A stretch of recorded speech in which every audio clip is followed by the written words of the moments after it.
Assalamu alaikum and very good morning. First, I want to thank the organizers to invite me here and present my thoughts on this very important topic.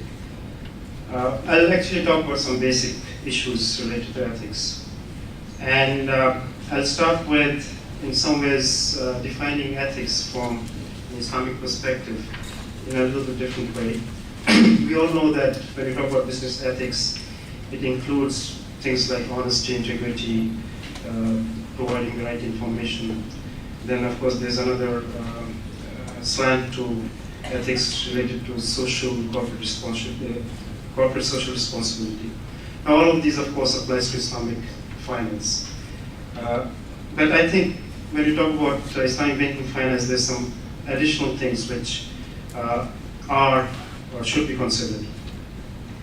Now, one of the things which was touched upon by Neil was, of course, when you talk about ethics and law, there's some confusion or discussion in terms of how do you define ethics. A lot of people, even some scholars would say that as long as a contract is legal, it is ethical. So we don't have to go beyond that. But I think that is wrong, especially if you look at the some of the classical literature on Hukm Taklifi, which basically classifies all acts in 5 groups. And these 5 groups are obligatory, the wajib, the recommended, the mandub, the permissible, the mubah, the reprehensible, the makruh, and forbidden, the haram. So when talking about Islamic finance, we're talking about the prohibitions. This is only one aspect of the classifications, which are 5. The other classifications include the makruh, which is reprehensible, and also recommended, which is mandub. And I think the ethics lie in these.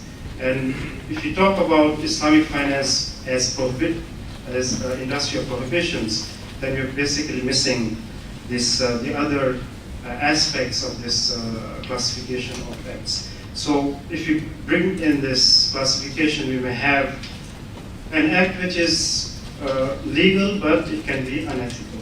Now, how do we define what is ethical and not? So basically, we have to go back to the Maqasid al-Sharia. And one way to, and actually this is a very broad way to look at Maqasid, is that Sharia came to enhance welfare, the maslaha, and prevent harm, mafsada. And if we look at Maqasid in these terms, enhancing welfare and preventing harm, you cannot do this by just looking at prohibitions.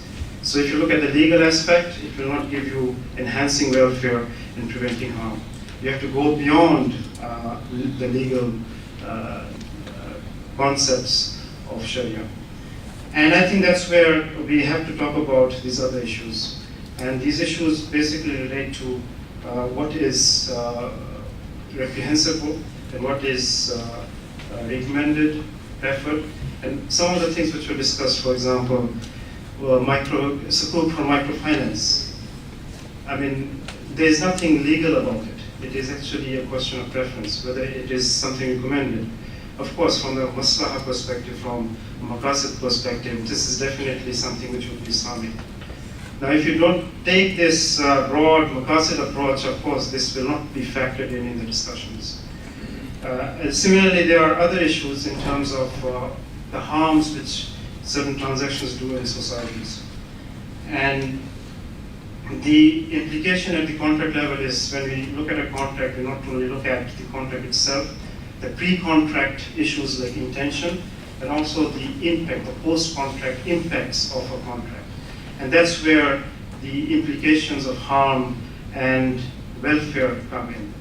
So I think that one of the key problems actually in Islamic finance is we are focused on the contract, but we don't look at the pre-contract issues related to intentions and also the post-contract issues related to the impact and implications of the contract. And if we look at that, then some of the things actually which has been mentioned, that because before the crisis, actually because the focus was on the contract, Islamic finance was moving very close to Islamic finance. And as had been mentioned, that had this crisis occurred maybe 5-10 years after it had, after 5 or 10 years, Islamic finance probably would have faced the same problems, because it was actually not looking at the consequences of some of the products which were being brought into the industry, in the market. For example, if you look at one of the key issues is debt, and I think Islamic financial sector is using quote-unquote legal contracts to expand debt in Muslim societies. So if you look at what happened in Dubai, Dubai also had a bubble which bursted, and this bubble was actually fueled by the financial sector, which included the Islamic financial sector. If you look at some of the products which was mentioned by Brother Iqbal, these derivative instruments, I think Islamic finance actually created products which could replicate these similar products. The impact would be the same had this crisis had occurred 5 years from now. So the issue is that we know that there is an issue of bringing in ethics into the decision making of developing Islamic products. The question is how. And I think partly it has been touched by Neil's presentation. At the organization level, it has to actually come from the board of directors and of course the Sharia supervisory boards. The regulators have a role to play. If you look at enhancing welfare and preventing harm, the Maqasid objectives, I don't think the organizations are too much interested in these. So the regulators definitely have a role to play to, in some ways, form Sharia boards which have individuals other than Sharia scholars who can look into these ethical issues. I think I was given 10 minutes, so finish. Thank you very much.